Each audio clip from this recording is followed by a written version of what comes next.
The three compact flagships you can buy at a reasonable price are the Google Pixel 9, Apple iPhone 15, and Samsung Galaxy S24. There is a never-ending debate about which one of these three makes the best pictures and videos. To put the matter to the end, I decided to do the test with Daria on a beautiful day in the city of Vienna. Also, the Samsung S24 has two different variants that process the images slightly differently.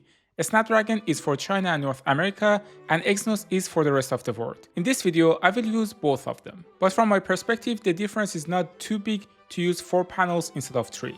The right panel is always for iPhone 15, the middle is for Pixel 9, and the left is for Galaxy S24 Snapdragon or Exynos. Let's start with the portrait photos. I took the first picture with the ultra-wide lens.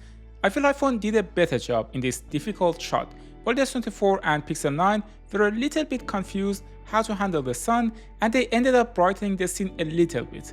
iPhone 15 also made the sky slightly more yellow. Also, Galaxy S24 Exynos made a bit of a mistake by making the dress of Daria pink. The next shot is taken in portrait mode, which creates an artificial depth of field by blurring the background. All three created a gorgeous picture. The main difference is, again, color science. iPhone 15 has a more golden color, Pixel 9 has magenta, and Exynos is very neutral and makes the sky blue. Then I started to shoot a video in cinematic mode. There's a difference here though, and the Pixel 9 base model only shoots in Full HD and not 4K in this mode.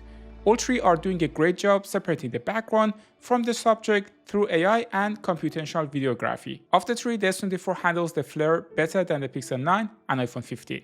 It is difficult for me to pick a favorite since each has its unique style and I like them equally. Then I made a second video, this time with S24 Snapdragon and the same cinematic mode. This time S24 and Pixel 9 are doing a great job, but I can't stop noticing that the iPhone 15 overexposed Daria's face, at least at the beginning of the shot.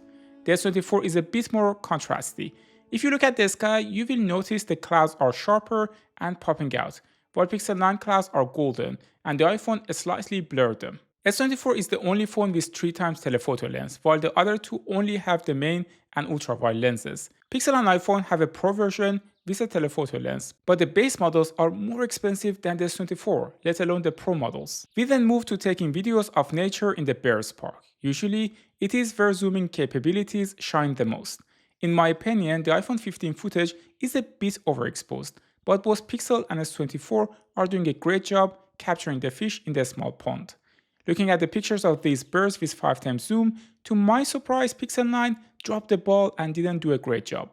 The image of Pixel 9 has too much contrast, and a weird effect is going on. Naturally, the S24 Exynos is doing a best job with a telephoto lens. Still, the iPhone 15 video is also very much acceptable, considering that it is doing a digital crop. Then I changed the phone to S24 Snapdragon. This time, all three phones are creating very similar colors. The only difference is that iPhone 15 color is slightly tilted towards green. The default zoom options on iPhone 15 and Pixel are 2x, and for S24 they are 3x. When zooming, the Pixel and iPhone 15 colors are more golden. Pixel has the most vibrant and saturated colors in this case, while S24 is more neutral.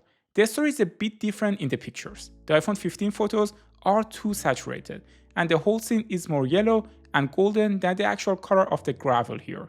Here, I was trying to test the shutter lag on S24, and even though I know it exists, at least in this shot, I was not able to reproduce it, and all three did a great job. Then I decided to run a bit towards Daria to test the stabilization of the video. This is the first and the last time in 2024 that I will run. I don't get why people run when there is something called a bicycle. Write down in the comments if you do cardio. The thing about phones is that they have a very small sensor, hence, it is easier for processors to stabilize the image than an actual camera with a large sensor. Also, phone software is getting better and better at processing the videos. Another tip is to use the ultra-wide lens if you need a more stabilized image. When the lens is wide, the shakes appear less. Here I shot the video with the main lens, but it's difficult to tell which one did the best job again.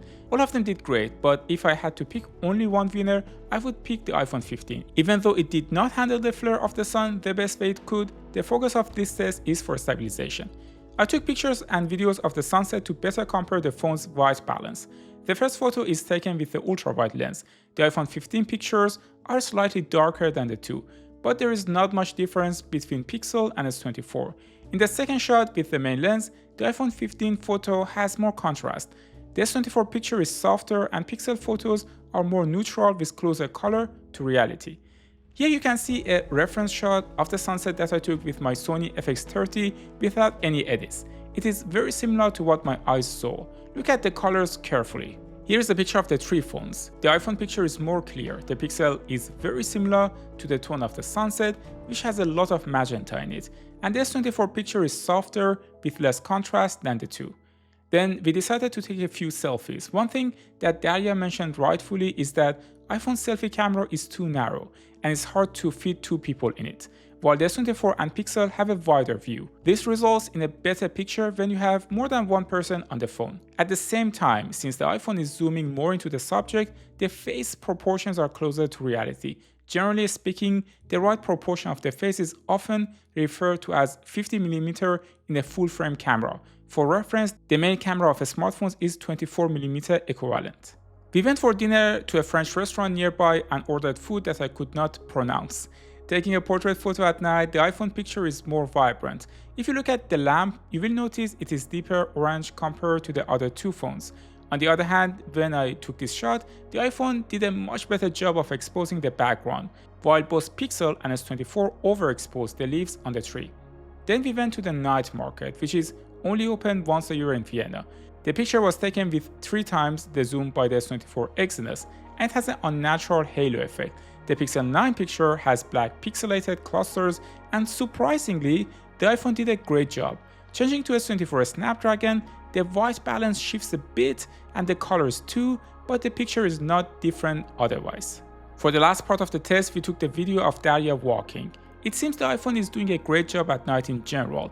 Pixel has a bit of jittering going on, and S24 Exynos seems to have the best colors in this scene and is closer to reality than iPhone 15 and Pixel, especially when it comes to orange color of the flower bouquet. Then I changed to S24 Snapdragon and the same observation remained, with a slight difference to the last time.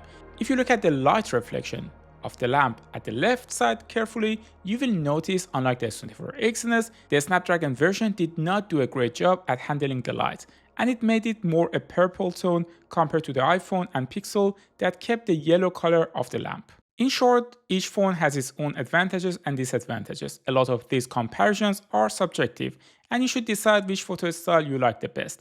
Maybe write down in the comments which one was your favorite. If you liked this video, watch a comparison of Pixel 9 versus Galaxy S24 next. Thanks for tuning into Tecmo. Don't forget to like the video and subscribe if you didn't already, and I will see you in the next one.